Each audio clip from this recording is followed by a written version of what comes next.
তোমরা যারা ক্লাস 6-এ পড়ো, সামনেই তোমাদের ফার্স্ট ইউনিট পরীক্ষা বা প্রথম পর্যায়ক্রমিক মূল্যায়ন।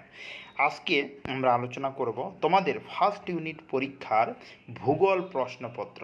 পিস একাডেমি কোচিং সেন্টার থেকে তৈরি করা খুব ইম্পর্ট্যান্ট একটি জিওগ্রাফি বা ভূগোল প্রশ্নপত্র। তোমরা যারা ক্লাস 6-এ পড়ো তোমাদের জন্য। তোমাদের সময় থাকবে 1 ঘন্টা এবং ফুল মার্ক 30 মার্কের পরীক্ষা হবে। তবে একটা কথা আমি তোমাদের বলি যে এখানে এই নমুনা প্রশ্নপত্রে যে সমস্ত প্রশ্ন তুলে ধরা হয়েছে, এই প্রশ্নগুলি তোমাদের সামনে পরীক্ষার জন্য খুবই গুরুত্বপূর্ণ। তোমরা অবশ্যই এই প্রশ্নগুলি মুখস্থ করে পরীক্ষা সেন্টারে যাবে, এখান থেকে অনেকটাই কমন পাবে, এটুকু আমি নিশ্চিন্তে বলছি। ক্লিয়ার? তাহলে তোমরা খাতা কলম নিয়ে রেডি হও আর ভিডিওটি সম্পূর্ণ দেখে সব প্রশ্নের উত্তর নিজেদের খাতায় লিখে নাও। আর নতুন হয়ে থাকলে চ্যানেলটিকে সাবস্ক্রাইব করতে একেবারে ভুলো না। তাহলে বিভাগ ক, সঠিক উত্তরটি নির্বাচন করে লেখো। বলেছে 8টি, 1 মার্কের কয়টি করতে হবে? 8টি, আছে বেশ কয়েকটি। সূর্য পৃথিবী থেকে কত লক্ষ গুণ বড়? উত্তর কি হবে? 15, 25, 13 না 23? আমরা সবাই জানি এটি উত্তর সূর্য 13 লক্ষ গুণ বড়, মানে অপশান গ। তারপর নাম্বার 2, ভারতীয় মহাকাশ গবেষণা কেন্দ্রের নাম? INSAT, ISRO, Landsat, NASA? উত্তর হবে ইসরো। ইসরোর সদর দপ্তর মনে রাখবে বেঙ্গালুরুতে অবস্থিত। ইসরোর পুরো নাম ইন্ডিয়ান স্পেস রিসার্চ অর্গানাইজেশন। তারপরে নাম্বার 3, পৃথিবীর গড় ব্যাসার্ধ 9,800 কিমি, 7,200 কিমি, 6,400 কিমি? উত্তর হবে 6,400 কিমি। তারপরে নাম্বার 4, কোটি কোটি নক্ষত্র দিয়ে তৈরি হয়? নীহারিকা, ধূমকেতু না ছায়াপথ? উত্তর হবে ছায়াপথ। তারপরে নাম্বার 5, মিটমিট করে জ্বলে গ্রহ, নক্ষত্র না উপগ্রহ? উত্তর হবে অপশান খ, নক্ষত্র। তারপরের নাম্বার 6, হেলির ধূমকেতু বা হেলেন ধূমকেতু আবার দেখা যাবে 2076 সালে, 2066 সালে না 2062 সালে? উত্তর হবে অপশান ক, 2076 সালে। হেলেন ধূমকেতু দেখা যাবে কত বছর পরে? 2076 সালে দেখা যাবে। নাম্বার 7, মহাকাশ থেকে পৃথিবীকে সবুজ, সাদা না নীল দেখায়? উত্তর হবে অপশান গ, নীল দেখায়। তারপরে নাম্বার 8, পৃথিবীর গড় ব্যাসার্ধ 6,400 কিমি, 5,400 কিমি, 7,400 কিমি? এটি সঠিক উত্তর হবে অপশান ক, 6,400 কিমি। পৃথিবীর গড় ব্যাসার্ধ হল 6,400 কিমি। এবার আমরা বিভাগ খ এর প্রশ্নগুলির উত্তর করব। ক্লিয়ার? আচ্ছা, বিভাগ খ শূন্যস্থান পূরণ করা, যে কোনো 6টি, তবে যে কয়েকটি আছে সবটিরে উত্তর করব, তোমরা খাতায় লিখে নেবে। তারা ক নাম্বার, পৃথিবীর অক্ষ কক্ষতলের সঙ্গে 1.5 ডিগ্রি কোণ করে থাকে? উত্তর হবে 66.5 ডিগ্রি কোণ করে থাকে। তারপরে নাম্বার খ, মহাকাশের প্রথম যাত্রী?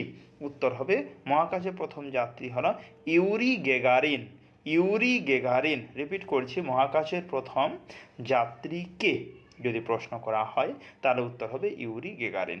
একটা ভিডিও চলাকালীন একটা কথা বলি তোমাদের, ভালো করে শোনো।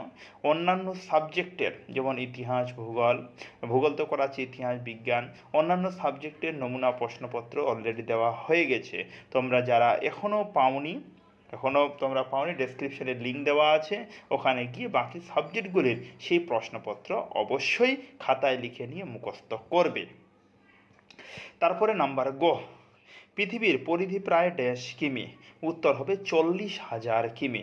পৃথিবীর পরিধি প্রায় 40,000 কিমি। তারপরে নাম্বার ঘ, সূর্যের কাছের গ্রহটি হলো ড্যাশ? উত্তর হবে বুধ। সূর্যের কাছের গ্রহটি হলো ড্যাশ? উত্তর হবে বুধ। তারপরে ও নাম্বার, ভারতের প্রথম মহাকাশচারী হলেন ড্যাশ? উত্তর করবে এখানে রাকেশ শর্মা। ভারতের প্রথম মহাকাশচারীর নাম রাকেশ শর্মা। তারপরে নাম্বার চ, নেপচুনের উপগ্রহ সংখ্যা ড্যাশটি? আমরা সবাই জানি গ্রহের ওখানে যে বইটাতে আছে 14টি, যে নেপচুনের উপগ্রহের সংখ্যা হলো 14টি। যদি এখান থেকে একটা প্রশ্ন করা হয় যে পৃথিবীর উপগ্রহের সংখ্যা কয়টি, তাহলে হবে একটি। পৃথিবীর উপগ্রহ হলো চাঁদ, চাঁদকে পৃথিবীর উপগ্রহ বলা হয়, একটি হবে। এবার দেখো স্তম্ভ আছে, যে কই স্তম্ভ আর ক্ষয় স্তম্ভ ম্যাচিং করতে হবে, ক্লিয়ার? 4টি দেওয়া। প্রথমে আছে কি সেরেস। সেরেস নক্ষত্রমণ্ডল, সৌরজীবের বৃহত্তম গ্রহ, টাইটান না উপগ্রহ? সেরেস উত্তর হবে উপগ্রহ, মানে অপশন ঘ। একের উত্তর করবে অপশন ঘ। তারপরে নাম্বার 2, আকাশগঙ্গা। এটি কি নক্ষত্রমণ্ডল, সৌরজগতের বৃহত্তম গ্রহ না টাইটান? এটির উত্তর হবে নক্ষত্রমণ্ডল। আকাশগঙ্গা 2 এর উত্তর করবে নক্ষত্রমণ্ডল। নাম্বার 3, শনি। শনি হবে খ নাম্বার, সৌরজগতের বৃহত্তম গ্রহ। শনি কি সৌরজগতের বৃহত্তম গ্রহ। তারপরে টাইটান। টাইটান করবে 1 মিনিট, টাইটান রং বললাম, টাইটান হবে 1 মিনিট, দাঁড়িয়ে যাও। নক্ষত্রমণ্ডল হলো টাইটান। এই যে দেখো টাইটান টাইটানে আছে, এটা কিন্তু ভুল আছে। টাইটান শনি গ্রহের উপগ্রহ হবে, আর শনি হবে সৌরজগতের বৃহত্তম গ্রহ। আর টাইটান কি বললাম, টাইটানে লেখা আছে, এটা হবে না, এখানে লিখবে শনি গ্রহের উপগ্রহ। কি বললাম, শনি গ্রহের উপগ্রহ, ক্লিয়ার? এবার দেখো প্রশ্ন আছে বিভাগ ঘয়ের 1 মার্কের কিছু প্রশ্ন আছে, এখানে 6টি করতে হবে। 6টির উত্তর বলছি, খাতাতে লিখে নাও। কত বছর অন্তর সূর্যের গায়ে সৌর কলঙ্ক লক্ষ্য করা যায়? উত্তর বলা হয় 11 বছর পর। অথবা এই প্রশ্নটি এইভাবে আসতে পারে যে কত বছর পর পর সৌর ঝড় হয়? 11 বছর পর পর সৌর ঝড় হয়, মনে যেন থাকে। খ নাম্বার, কোন গ্রহের সবচেয়ে বেশি উপগ্রহ আছে? উত্তর হবে শনি। কোন গ্রহে সবচেয়ে বেশি উপগ্রহ আছে? উত্তর হবে শনি। নাম্বার গ, কোন গ্রহে সবচেয়ে কম উপগ্রহ আছে? উত্তর হবে বুধ ও শুক্র। কোন গ্রহে সবচেয়ে কম উপগ্রহ আছে? বুধ ও শুক্র। নাম্বার ঘ, সূর্য পৃথিবীর চেয়ে কত গুণ বড়? সূর্য পৃথিবীর চেয়ে 13 লক্ষ গুণ বড়। নাম্বার চ, সমুদ্রের কাছাকাছি অঞ্চলে কি ধরনের জলবায়ু থাকে? উত্তর করবে সমভাপন্ন জলবায়ু। রিপিট করছি, সমুদ্রের কাছাকাছি অঞ্চলে কি ধরনের জলবায়ু থাকে? সমভাপন্ন জলবায়ু থাকে। নাম্বার 6, নিরক্ষরেখার মান কত ডিগ্রি? উত্তর হবে 0 ডিগ্রি।